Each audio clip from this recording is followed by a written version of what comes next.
Teacher 6, salamat sa Panginoon. Sabi ng asawa kong pastor, kung sa Diyos ka magtatrabaho, sa Diyos ka magpapromote, ito na yun. 0 sa education, 100% sa Panginoon.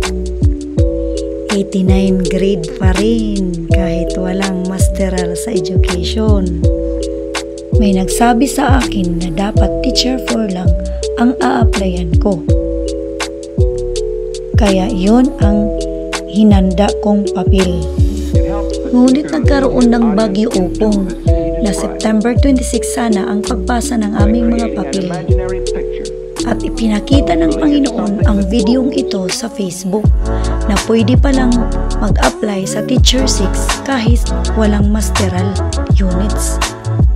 Kaya kaagad kong inedit from Teacher 4 to Teacher 6. Ito na ang promotion na nanggaling sa Panginoon dahil hindi nag-aaral sa masteral dahil sa Panginoon. Kaya ang Panginoon ang gumawa ng kaparaanan. Yun na, sabi ng asawa kong pastor. A living testimony, glory to God.